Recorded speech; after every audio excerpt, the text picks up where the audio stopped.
Vamos orar mais uma vez, rogar ao Senhor a bênção dele pela pregação. Soberano Deus e Pai, nós te agradecemos, podemos estar diante de ti para ouvir a exposição da tua palavra. Que o Senhor venha estar conosco, nos conduzindo através do Espírito Santo, iluminando a mente e o coração, para que cada um possa compreender, entender, aplicar em suas vidas as verdades do teu Evangelho, que mostra a nossa condição de pecadores, indignos, corruptos, mas ao mesmo tempo revela a tua graça, que é maior do que o nosso pecado. A tua graça que salva, que transforma vidas, que regenera pecadores e que faz de nós nova criação em Cristo Jesus. Usa a pregação, Senhor, no poder do teu Espírito, para edificar os santos na verdadeira fé e para promover o crescimento da tua igreja através de pecadores se rendendo aos teus pés em arrependimento e fé diante da tua palavra, que é poderosa para salvar não somente as nossas almas, mas também de muitas outras pessoas que ainda estão mortas em seus delitos e pecados. Vem estar conosco e abençoa a pregação para a tua glória, para o bem da tua igreja, em nome de Cristo. Amém.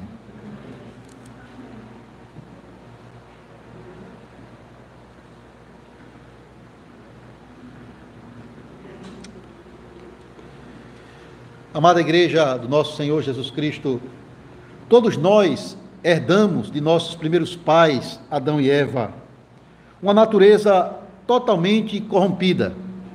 Deus nos fez bons, à sua imagem, em perfeita santidade e justiça, mas uma vez que nós, por nossa própria cobiça, motivados por Satanás, negamos a Deus, rejeitamos o favor de Deus, não somente fomos expulsos do jardim, mas fomos de fato corrompidos. A nossa natureza, ela se tornou pecaminosa. Nossos pensamentos, nossas palavras, nossas ações, tudo aquilo que constitui o ser humano é inclinado ao pecado. Irmãos, é isso que nós confessamos aqui no Dia do Senhor 3. A nossa tendência a viver agora uma vida insensata, ou seja, uma vida tola que nos leva a negar a Deus, a rejeitar a Deus com os nossos atos, com as nossas palavras, com a nossa vida por completo. A nossa condição de pecadores, ela é tão desesperadora que o próprio Deus mesmo, ele teve que intervir graciosamente e poderosamente para trazer salvação por meio da obra de Cristo e por meio do poder do Espírito Santo que regenera o coração. É isso que a gente confessa no Dia do Senhor 8. Nós somos totalmente corrompidos. E vamos permanecer nessa condição, a não ser que o Espírito Santo nos regenere para uma nova vida.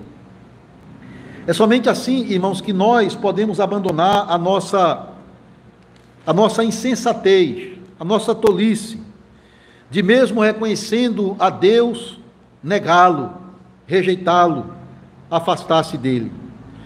O Dia do Senhor 3, ele trata não somente da origem da nossa miséria, mostrando que essa origem não está no ato criativo de Deus, porque Deus nos fez bons e à sua imagem, mas está no ato da queda, da desobediência do homem, em Gênesis 3.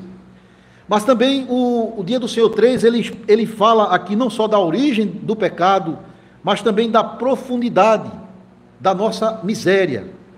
Irmãos, nós lemos aqui na resposta 3, aliás, Dia do Senhor 3, resposta 8, que ali no paraíso, no momento em que nossos pais pecaram e fugiram da presença de Deus, naquele momento, a nossa natureza tornou-se de tal modo corrupta que todos nós somos concebidos e nascidos em pecado.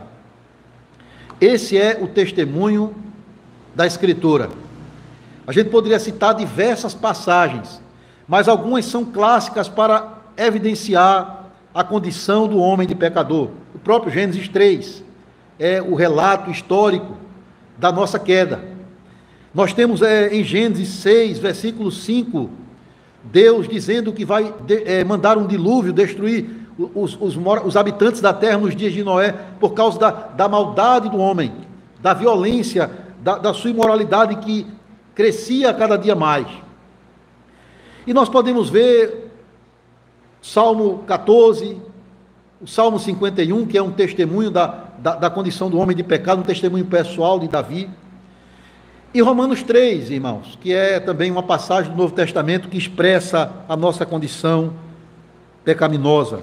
E de fato, esse Romanos 3, você vai perceber, ele é baseado aqui no Salmo de número 14.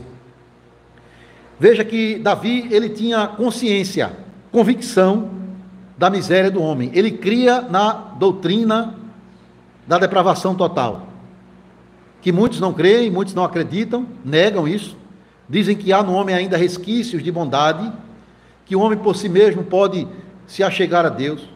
Mas Davi, irmãos, ele reconhecia a pecaminosidade do homem, isso por experiência própria, né? Quando ele peca gravemente no ato de adultério com Batseba, e quando ele escreve a sua experiência no Salmo 51, deixando muito claro que ele pecou porque ele nasceu naquela condição de pecador, eu nasci na iniquidade, e em pecado me concebeu minha mãe. Mas também porque Davi via no dia a dia a maldade presente na vida dos homens, dos inimigos de Israel, mas também dentro do próprio povo de Deus. E aqui no Salmo 14, Davi, ele nos apresenta um trágico retrato do homem caído, da corrupção do homem, de um homem morto em seus delitos e pecados, de um homem que se extraviou de Deus, de um homem que se corrompeu, de um homem que não tem mais condição de fazer o bem. Não somente um homem, mas todos os homens. Esse é o testemunho de Davi. Mas também há aqui uma mensagem de graça. Ao mesmo tempo em que Davi reconhece a corrupção do homem, ele também crê na salvação de Deus. Porque do verso 6 e 7 ele termina falando dessa salvação, ansiando para que Deus venha trazer esta salvação no meio do seu povo. E olhando esse salmo, eu queria compartilhar com os irmãos algumas características do homem caído. Como é que ele evidencia a sua corrupção, o homem no seu estado de pecado? Primeiro, Davi vai dizer que o homem caído, ele revela a sua corrupção natural por meio da sua insensatez de negar a existência de Deus. Veja, o verso 1. Diz o insensato no seu coração: não há Deus. Essa é a primeira característica de um homem caído, de um coração corrompido, viver na insensatez, na tolice de negar a existência de Deus. E aqui você pensa naquelas pessoas que são chamadas, aqueles que são chamados de ateus. Existem aqueles que podem ser definidos como ateus teóricos, são homens geralmente muito intelectuais, que aparentemente vivem uma vida civilizada, uma vida moralmente aceitável, mas eles negam Deus como Criador e Senhor de toda a criação. Eles negam a existência de Deus e preferem acreditar na tolice do acaso, do destino cego, ou de que tudo que existe não passa de ilusão. Eles vivem apenas para o aqui e o agora. É o existencialista ateu. Mas também há aqueles que podem ser definidos como ateus práticos. E esse é o sentido da palavra insensato aqui. Essa palavra insensato, no hebraico ela significa Nabal. E lembra daquele homem lá que Davi teve com ele, a sua esposa Abigail, e esse homem rejeitou a Davi, e Deus veio com juízo sobre ele, era um homem perverso. Então, o insensato ou o Nabal é aquele que vive como se Deus não existisse. É aquele que Deus não faz parte da vida dele, dos seus pensamentos, dos seus planos, dos seus projetos, dos seus caminhos. E Davi, irmãos, percebeu nos seus dias, não somente nos inimigos de Israel, mas dentro do próprio povo de Deus, pessoas vivendo como insensatos, pessoas vivendo como um Nabal, ou seja, pessoas que estavam mesmo falando ou reconhecendo Deus, mas negando-o com as suas obras. O Salmo não diz aqui na introdução, mas alguns comentaristas entendem que esse Salmo ele foi escrito naquele período que Saul era rei. O que a gente viu no primeiro livro de Samuel. E realmente, você olhando para aquele tempo, vai perceber, sim, a corrupção do homem, a natureza pecaminosa do homem, não só fora de Israel, mas também dentro de Israel. Na própria liderança, por exemplo, os sacerdotes que cometeram toda sorte de imoralidade, os filhos de Eli, o próprio Saul e o próprio povo de Deus que por um tempo se alienou de Deus naquele período. E hoje a situação continua a mesma. Pessoas vivendo nessa insensatez, nessa tolice de negar a Deus, não apenas intelectualmente ou filosoficamente, mas na prática mesmo, vivendo como se Deus não existisse, vivendo na impiedade. Isso é o que significa viver na impiedade. As pessoas podem viver a sua vida normalmente, trabalhar, constituir família, casar, dar seus filhos em casamento, mas Deus não faz parte da vida delas. Foi o que aconteceu nos dias de Noé, foi o que Davi percebeu nos seus dias, e é o que a gente vê também nos dias de hoje.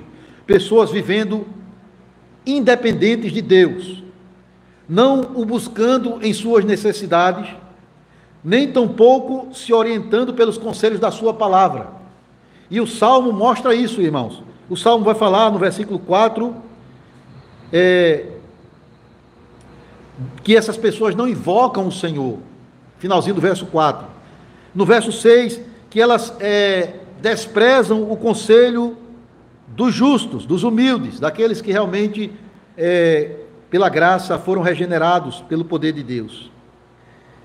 O insensato, ele mantém na sua mente, no seu coração, a ideia tola, ilusória, de que não há um Deus. Por quê? Porque ele não quer viver para este Deus. Ele não quer se submeter à vontade de alguém soberano. Ele quer ser autônomo. Ele não quer prestar contas da sua vida a Deus. Mas isso é impossível, porque todos haverão de comparecer diante do juízo de Deus para serem julgados segundo as suas obras. Então, a primeira característica do homem corrompido é a sua insensatez de negar a Deus. De negar a Deus vivendo na impiedade, sem considerar o Senhor como o guia, o Senhor da vida deles. Mas a segunda característica que Davi revela aqui da corrupção do homem é que ele vive na prática do pecado. É o seu habitat natural, pecar. É o estilo de vida dele. Veja no verso 1. Verso 1. Corrompem-se e praticam abominação. E também no versículo 4, Davi define, qualifica esses pecadores como obreiros da iniquidade. Praticam abominação e são obreiros da iniquidade. Veja as duas palavras, né? O verbo, praticam, e o adjetivo aqui, obreiros. Eles realizam obras de iniquidade. Essa é a maneira como Davi qualifica o homem no seu estado de corrupção. Como eu disse, irmãos, ele evidenciou isso nos seus dias. Ele pôde ver a corrupção tomando conta do coração de Saul, que se corrompeu e que se levantou contra ele. Ele pôde ver a corrupção em Israel, no sacerdócio, nos filhos de Eli. Ele conhecia a história, né? E também nos seus dias. Então Davi deixa muito claro: todos se corrompem, todos no seu estado de pecado praticam a iniquidade. Calvino, explicando essa palavra corrompem-se, ele diz que significa que todos os homens subvertem toda a ordem, de modo que não fazem mais distinção entre o que é certo e o que é errado, e que não têm consideração alguma pela verdade. Isso é se corromper. É você agora subverter a ordem, ir de encontro a Deus e a sua vontade, definir, não existe mais o que é certo e o que é errado, você é quem dita as regras da sua própria vida. Corromper-se é deixar ser guiado por uma ética relativista, onde a palavra de Deus, ela não tem mais aquela, não é mais verdade absoluta sobre questões de doutrina, sobre questões de conduta. Então o homem caído, ele é corrupto, ele é inclinado ao pecado, a se rebelar contra Deus. É todos os aspectos da faculdade humana, o intelecto, as emoções que fluem do coração, o corpo, o ser humano em si mesmo, corpo e alma, em todas as suas faculdades, é inclinado ao pecado, é corrupto. E veja, irmãos, a gente pode dar alguns exemplos disso. Pense, por exemplo, na corrupção da sexualidade como Deus a estabeleceu. Deus nos fez homem e mulher. Deus nos deu a boa dádiva da relação sexual, não só para a procriação da humanidade, mas também para o desfrute de um casal dentro do contexto do casamento, homem e mulher. Mas olhe não somente para o passado, mas ainda mais nos nossos dias, como essa boa dádiva de Deus, ela foi corrompida diante da pecaminosidade do homem. Práticas imorais na área sexual revelam a corrupção do coração humano. Nós podemos pensar na fornicação, no adultério, no homossexualismo, na pedofilia, na prostituição. Tudo isso e muito mais revela a condição do homem no seu estado de pecado. E é mais triste ainda em nossos dias, irmãos, essa depravação, não do sexo em si, porque é uma boa dádiva de Deus, mas aquilo que o homem agora faz com essa boa dádiva. Veja como a imoralidade sexual hoje ela é incentivada e amplamente divulgada nos meios de comunicação, através de filmes, programas, novelas, séries e até mesmo músicas. Isso é um aspecto da corrupção humana. Você agora vai para o ambiente familiar. Deus estabeleceu as regras para a boa convivência no relacionamento, o papel de cada membro da família. Deus estabeleceu que o homem é aquele que vai liderar e conduzir a sua casa.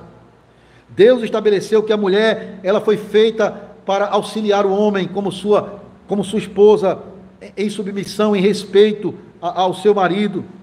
Deus estabeleceu que a autoridade dos pais está sobre os filhos, e esses filhos devem honrar e obedecer aos seus pais.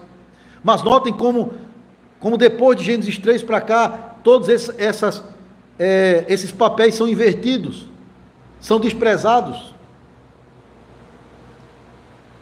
Homens que não lideram mais a sua casa com firmeza e sabedoria.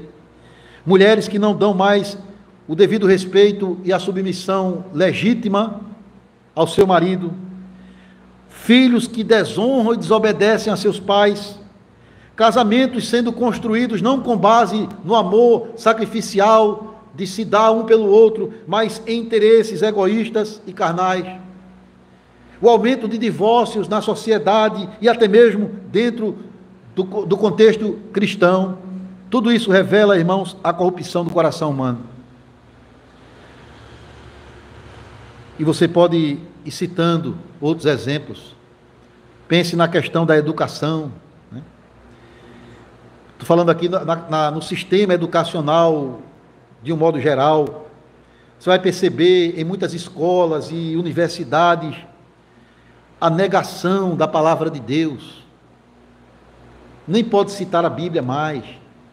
Você vai ver centros educacionais incentivando a doutrina, a ideia de que o mundo surgiu da evolução das espécies, e não de um ato criativo de um Deus sábio e soberano. Você vê o interesse de muitos querendo introduzir aquilo que é chamado de ideologia de gênero nas escolas, desprezando aquilo que Deus fez, homem e mulher.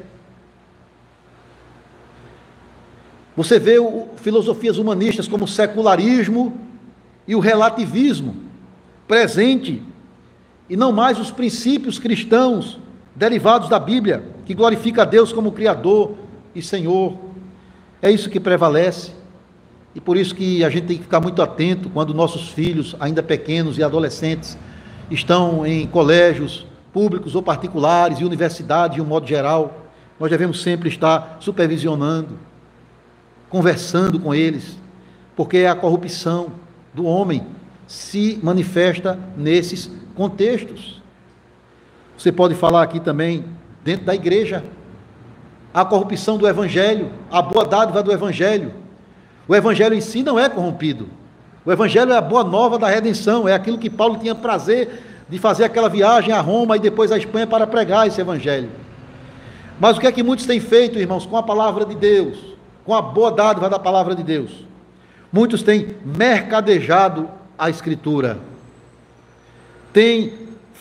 Falsos pregadores têm deturpado a pureza do Evangelho, deixado de pregar as doutrinas da graça, para falar de prosperidade financeira, bem-estar físico, existencial. Não se diz ao homem que ele está morto em seus delitos e pecados e que ele precisa nascer de novo pelo poder do Espírito Santo, mas se diz que ele é capaz, que ele é bom, que ele tem livre-arbítrio para buscar a sua própria salvação. Isso vai de encontro ao que o Salmo diz aqui, ao testemunho de Davi. Davi diz: todos se corromperam, todos praticam a abominação. Olha a palavra que ele usa aqui, a abominação. Ou seja, aqui pode significar um conjunto de coisas, de ações que são desprezíveis aos olhos de Deus, que Deus se ira quando vê-las acontecendo. Todo tipo de maldade, a violência, a imoralidade sexual, a bruxaria, a zombaria, a blasfêmia do Evangelho, do nome de Cristo, tudo isso era realidade nos dias de Davi, e também são realidades nos dias de hoje. Os homens não somente são pecadores, eles praticam o pecado, porque são pecadores. É isso que Davi diz: são obreiros da iniquidade. Ou seja, eles realizam obras perversas que, além de ofender a santidade de Deus, prejudica e aflige a vida de muitas outras pessoas. Veja como Davi fala aqui. Ele fala que ele identifica algumas dessas ações perversas, desses obreiros da iniquidade. Por exemplo, no versículo 4, a parte B, ele diz que esses obreiros da iniquidade devoram o meu povo como quem come pão. Eles perseguem o povo de Deus. A expressão que Davi usa aqui, irmãos, devora o meu povo como quem come pão, é uma metáfora, uma figura de linguagem para falar da exploração social dos ricos, incrédulos e ímpios, sobre os pobres e necessitados que precisam e dependem e esperam no Senhor. Isso aconteceu muito nos dias do Antigo Testamento. Tiago, irmão do Senhor, também condenou essa ação nos seus dias, quando ele fala lá daqueles patrões ricos que oprimiam a vida dos seus empregados, deixando de pagar o salário deles corretamente. Nós podemos pensar aqui nesses terroristas por exemplo, muçulmanos e de outras ideias radicais que matam cristãos, que se constituem um exemplo, né, desse tipo de obreiros da iniquidade, líderes ditadores que rejeitam a fé cristã e que oprimem o seu próprio povo, são exemplos dessa realidade. E o que é que eles fazem mais? Eles não só perseguem, exploram o justo ou o povo de Deus, mas eles também zombam do povo de Deus, zombam da palavra de Deus. É isso que o verso 6 fala. O verso 6 diz que eles ridicularizam o conselho dos humildes. Verso 6: meteis a ridículo o conselho dos humildes.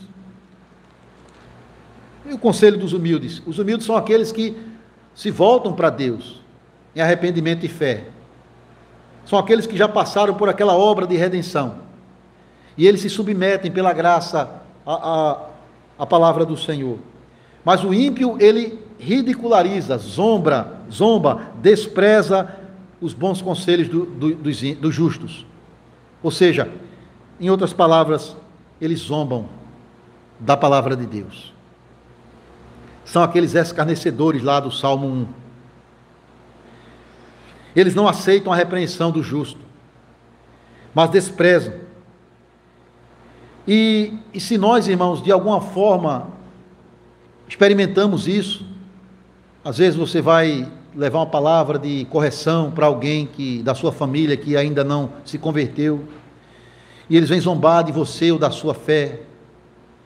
Não se desanime, porque o texto diz aqui que o Senhor é o nosso refúgio, é aquele que vai prover para nós a proteção e a segurança nas tribulações da vida. Ele vai nos manter de pé, firmes, perseverantes, mesmo sendo alvo da zombaria dos ímpios, mesmo sendo ameaçado por eles. O Senhor preservará o seu povo. Então notem aqui as características desses obreiros da iniquidade. Não só pelo que eles fazem, eles revelam a sua corrupção, mas também pelo que eles não fazem. Porque o que é que eles não fazem? Verso 4, veja, verso 4. Finalzinho do verso 4. Eles não só devoram o povo de Deus, eles não só, como a gente viu aqui no verso 6, ridicularizam o conselho dos justos, mas eles não invocam o nome do Senhor. Irmãos, o que é invocar? Invocar é você clamar por ajuda na hora da necessidade. É o sentido da palavra invocar. Não é só chamar por alguém, mas é chamar este alguém para vir no seu auxílio numa situação de necessidade. Então, será que aqueles que negam a Deus vão buscar o socorro de Deus? Se o Salmo já diz que lá no início eles dizem não há Deus, o insensato, será que ele vai se voltar para Deus? Não, irmãos, o insensato ele vive para si mesmo e não para Deus. Ele vive independente de Deus, como se fosse dono da sua vida e do seu destino. Eles não invocam o nome do Senhor. E por causa disso, eles serão alvos do juízo de Deus. Como diz o verso 5, né? Porque eles não buscam ao Senhor. Porque eles não se voltam para Deus em arrependimento e fé e confiança. Eles serão tomados de um grande pavor, verso 5. Porque Deus está com a linhagem do justo. Por outro lado, como diz o Salmo 1 que a gente cantou, os ímpios não prevalecerão no seu juízo. Aqueles que negaram a Deus, aqueles que não invocaram o nome do Senhor, aqueles que deram asas à sua corrupção, cometeram os mais terríveis pecados e coisas abomináveis aos olhos de Deus, se eles não buscarem ao Senhor em arrependimento, invocando o seu nome para serem salvos, vai chegar um dia, irmãos, em que eles saberão que há um Deus vivo, quando Cristo retornar em poder e glória para julgar os vivos e os mortos. E eles perceberão naquele dia que estavam lutando injustamente contra o povo de Deus, que estavam negando insensatamente a existência de Deus, e que estarão condenados para sempre, porque não haverá mais chance, oportunidade de salvação. Este é o homem caído, corrompido. Isso é o que eu e você somos por natureza, irmãos. Homens e mulheres que se corromperam, homens e mulheres que praticam a iniquidade, homens e mulheres que, em terceiro lugar, Davi vai dizer aqui, se extraviaram de Deus e não mais fazem o bem. Note essa palavra, queria meditar um pouco sobre ela, do verso 2 e 3, essas duas expressões. Veja que Deus está atento ao que acontece. Do céu olha o Senhor para os filhos dos homens, não há nada oculto aos olhos do Altíssimo. Ele está olhando para ver se há quem busque a Deus. Mas qual é a conclusão do Senhor? Qual é a realidade mesmo? Verso 3: todos se extraviaram e juntamente se corromperam. Não há quem faça o bem. Veja essa palavra, todos se extraviaram. A ideia aqui é virar as costas para Deus. Dizer não para o Senhor, recusar cumprir o propósito para o qual você foi criado. E para que nós somos criados? A primeira resposta do Dia do Senhor 3 fala: fomos criados por Deus, a sua imagem, para conhecê-lo corretamente, amá-lo, glorificá-lo e viver diante dele em temor e obediência. Mas o homem não faz isso mais porque ele se desviou do seu caminho. E esse é o sentido da palavra pecado: errar o alvo, sair da rota, rejeitar o padrão de Deus. Isso é a condição do homem, todos se extraviaram. E quando ele diz aqui, não há quem faça o bem, a ideia é, e isso é usado por Paulo em Romanos 3 para expressar também a nossa natureza pecaminosa, a ideia é que não há quem possa fazer nada que seja bom o suficiente para atrair o favor de Deus e lhe garantir salvação. Ou seja, irmãos, aqui não está dizendo que você não pode, que até um ímpio não pode fazer uma boa ação, não é isso. Mas ele está mostrando que as nossas melhores obras, elas são manchadas pelo pecado, e elas não podem merecer o favor de Deus para sermos salvos. Então é isso que Deus está vendo do céu: homens e mulheres e jovens, pessoas virando as costas para Deus, se extraviaram, se desviaram do Senhor e da sua palavra. Era essa a situação nos dias de Noé, era esta a situação nos dias de Davi, e é esta a situação hoje de um homem e de uma mulher sem Deus. A Bíblia fala que eles estão mortos em seus delitos e pecados, alheios à vida com Deus e carentes da graça de Deus. E somente Deus, irmãos, pode nos resgatar da miséria em que nós mesmos nos lançamos, sendo representados por nossos primeiros pais, Adão e Eva. Essa é uma dura verdade, mas necessária de se ouvir. A queda é culpa nossa, mas a nossa restauração, o nosso levantar, é uma obra de Deus. Há uma frase que alguém já usou, né? O cair é do homem, mas o levantar é do Senhor. E que bom que temos um Deus gracioso, poderoso para refazer, restaurar o homem, a sua vocação de viver para a glória de Deus. Eu queria aqui trazer algumas aplicações sobre isso, finais. Primeiro, irmãos, uma vez que essa é a condição do homem caído, o Salmo 14, somente Deus, pelo poder do Espírito Santo, pode renovar este homem e levá-lo a invocar o nome do Senhor para ser salvo.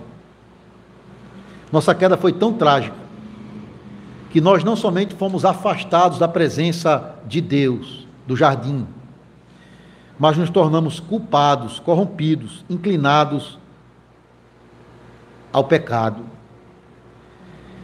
É uma situação desesperadora se nós formos buscar a solução em nós mesmos.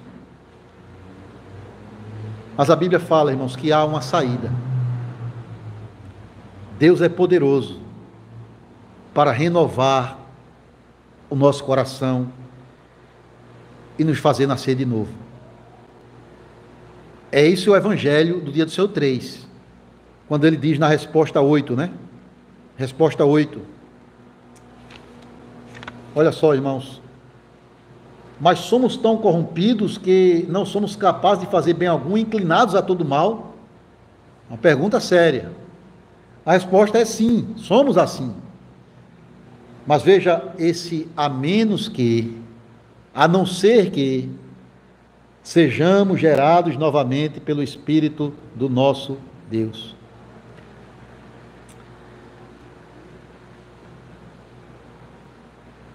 A Bíblia fala, ninguém pode dizer Senhor Jesus, senão pelo Espírito Santo. E Deus provê para nós o Espírito Santo para transformar a nossa vida e nos trazer de volta para uma vida dedicada ao Senhor. Não ainda perfeita, mas almejando a perfeição que está chegando. Sim, irmãos, é duro dizer, nós nos desviamos de Deus, nós nos lançamos em nossa própria miséria, nós nos lançamos na perdição, nós fomos expulsos da presença de Deus, nós merecemos o juízo de Deus. Mas esse Deus, naquele mesmo paraíso, ao trazer juízo ao homem, prometeu redenção por meio de Cristo. Portanto, quem invocar o nome do Senhor, a Bíblia diz, será salvo.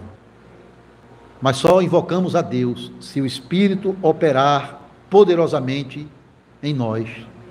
Se você que ouve essa pregação começa a entender essa realidade, que você é pecador, que você é corrupto, culpado aos olhos de Deus, ore ao Senhor, invoque o seu nome, não pare de clamar por misericórdia, porque a Bíblia diz, aquele que invocar o nome do Senhor será salvo. E eu queria dizer àquelas pessoas que persistem em viver no pecado, pessoas que não têm levado Deus em consideração na sua vida até o dia de hoje, apesar de ter sido alvo da bondade de Deus, apesar de ter recebido todos os dias o favor de Deus para o seu corpo, para a sua alma, proteção, sustento, família, casa, trabalho e tantas outras bênçãos, mas ela vive como se Deus não existisse. Vive na insensatez de dizer não há Deus. A essa pessoa eu digo, busque o Senhor enquanto se pode achar. Invoque a Deus enquanto Ele está perto. Porque vai chegar o dia, irmãos, em que Ele vem, não para salvar o mundo, mas para condená-lo.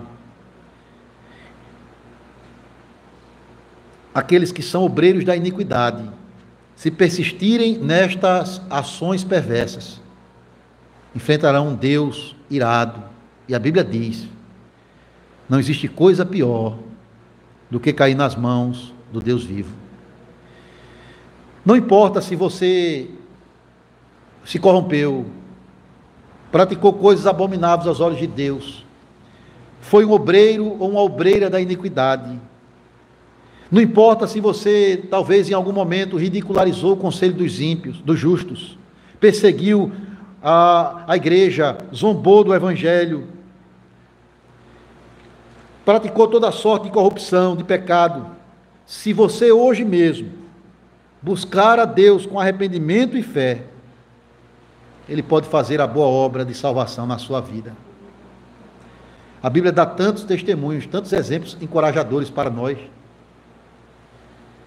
Pense no rei chamado Manassés, cometeu as mais piores atrocidades, entregando até bebês recém-nascidos para o deus Moloque, em ato de bruxaria e feitiçarias.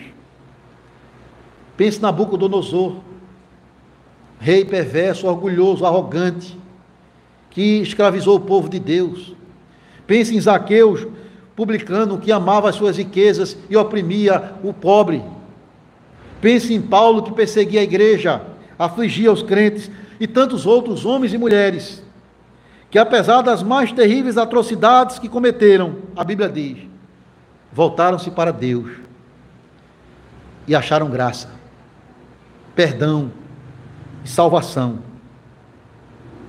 da parte do Senhor. O homem pode mergulhar mais profundo na sua pecaminosidade, mas a graça de Deus é maior para alcançá-lo lá no fundo do poço e restaurá-lo a uma nova vida. Ore por um parente seu que talvez tenha trazido tristeza ao seu coração, que tem entristecido a você, que tem cometido coisas terríveis que faz você derramar lágrimas. Ore a Deus, porque Ele é poderoso para salvar. Por fim, se você é aquele ou aquela que a graça de Deus já alcançou, regenerado pelo Espírito Santo, lavado no sangue de Cristo, saiba que você tem Deus como seu refúgio, como aquele que lhe dá a salvação plena por meio de Cristo. É isso que eu quero terminar, irmãos, usando as palavras de Davi. Olha o que ele diz aqui. No final do verso 6, ele diz: o Senhor é o seu refúgio. No verso 7, ele manifesta um desejo do seu coração. Olha o que Davi diz: tomara de Sião viesse já a salvação de Israel. Sião é onde estava Jerusalém, o templo. Quando o Senhor restaurar a sorte do seu povo, então exultará Jacó e Israel se alegrará. O que é que Davi está clamando aqui a Deus? Por salvação, pela intervenção graciosa do Senhor, trazendo a redenção. É claro que Deus deu livramentos a Israel dos inimigos, né? Nós temos a libertação do Egito, do cativeiro assírio, do cativeiro babilônico. Nós vemos Deus dando vitórias a Israel contra vários inimigos, mas tudo isso apontava para uma salvação muito maior e mais perfeita e única e singular.